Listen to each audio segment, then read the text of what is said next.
شادیوں کو ہم ہی نے مشکل کیا ہے، ہم ہی نے شادیوں کو مہنگا کر دیا ہے. آج شکایتیں مل رہی ہے، نہ جانے کہاں کی لڑکیاں، کتنی لڑکیاں اسلام چھوڑ رہی ہے، کوئی غیروں کے ساتھ جا رہی ہے. ہاں صاحب کتنی لڑکیاں مرتد ہو گئی ہے. اس کا ریزن کیا ہے صاحب؟ ہم نے شادیوں کو مشکل کر دیا ہے. آج بیٹیاں دیکھ رہی ہے، دوسرے کے شادی میں دیکھ رہی ہے، چوراہوں پر جہیز سجایا جاتا ہے، وہ بیٹیاں دیکھ کر کے ٹینشن میں آتی ہے. ہاں صاحب جانتے ہیں شادیوں میں غریب کی بیٹیاں بھی آتی ہے، امیر کی بیٹیاں بھی آتی ہے. آپ کے گھر کے سجاوٹ پنڈال، آپ کے یہ تمام اخراجات بیٹیاں دیکھ کر کے ایک غریب بچی کے، ایک غریب باپ کی بیٹی ترس جاتی ہے، تڑپ جاتی ہے کہ کاش میری بھی شادی میں اتنا جہیز کا انتظام ہوتا، میری بھی شادی میں اتنا اخراجات کا انتظام ہوتا. اب وہ بیٹی رونے لگتی ہے. کئی رشتے آ کر کے ٹوٹ جاتے ہیں اس وجہ سے کہ کوئی باپ کنگال ہے، کوئی باپ غریب ہے، اس کے باپ کے پاس پیسہ نہیں ہے کہ پیسہ دے کر کے داماد کو خرید سکے، اپاچی دے کر داماد خرید سکے، ہاں صحیح 4 ویلر دے کر کے داماد خرید سکے. نہ جانے کتنے رشتے اس طریقے سے انکار ہو چکے ہیں. میں کہنا چاہوں گا صاحب یہ دین نہیں ہے، یہ اسلام نہیں ہے.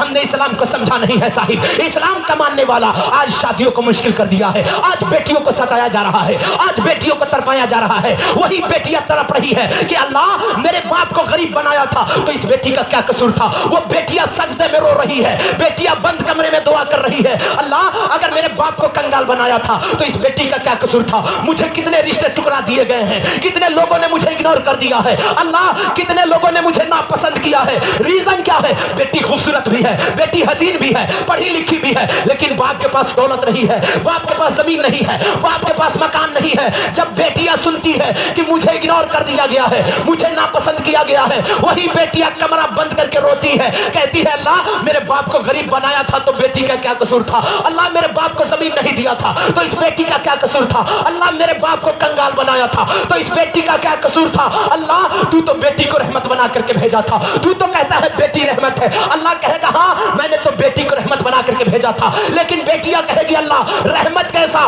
یہ لوگ تیرے ہی اسلام کے ماننے والے میری شادی میں مشکل کر رہے ہیں، میرے شادی کو اگنور کر رہے ہیں، میرے باپ کو رلا رہے ہیں، میرے باپ کو تڑپا رہے ہیں، میرے باپ کو رلایا جا رہا ہے. یہ بیٹیاں رب کی بارگاہ میں شکایت کرے گی. ہاں صاحب شکایت تو کرتی ہے، کوئی غیروں کے ساتھ بھگ جاتی ہے، ہاں کوئی دوسروں سے شادی کر لیتی ہے، ہاں کوئی لو میرج کر کر کے اپنا باپ ماں کو چھوڑ کر کے چلی جاتی ہے. اس کا ریزن یہ ہے کہ باپ کے غربت کو دیکھتی ہے، باپ کے غریبی کو دیکھتی ہے. ہاں صاحب آج بھی میں کہنا چاہوں گا آج بھی شادیوں کو آسان کر دو مصطفیٰ کی سنت کے مطابق. آپ کے پاس اگر اللہ نے دولت دیا ہے، آپ کو مالدار بنایا ہے، آپ کے پاس پیسہ ہے، تو آپ اپنے حیثیت کے مطابق کسی غریب بچی کے باپ سے ڈیمانڈ نہ کرنا. اگر اللہ نے آپ کو مال دیا ہے، آپ کو مالدار بنایا ہے، گھوم جانا بستی میں، اپنے محلے میں، یا پھر جہاں بھی لڑکی پسند آئے آپ چلے جانا، کہنا دیکھو اللہ نے مجھے تو مالدار بنایا ہے، میں تیرا 4 لاکھ لے کر کے کب تک کھاؤں گا، کب تک زندہ رہوں گا. مر کر کے رب کی بارگاہ میں مجھے حساب دینا ہے، مر کر کے رب کی بارگاہ میں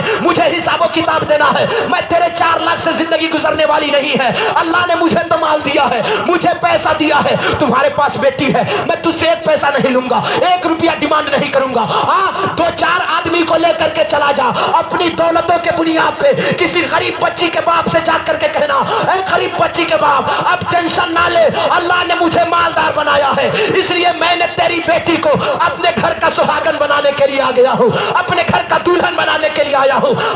مجھے 1 روپیہ نہ دینا، اللہ نے مجھے مالدار بنایا ہے. اپنی بیٹی کو میرے بیٹے کے ساتھ عزت سے رخصت کر دے. خدا کی قسم اتنا جملہ ایک غریب بچی کا باپ سنے گا، ادھر غریب کا دل بعد میں خوش ہوگا، مدینے کا مصطفیٰ پہلے خوش ہو جائے گا.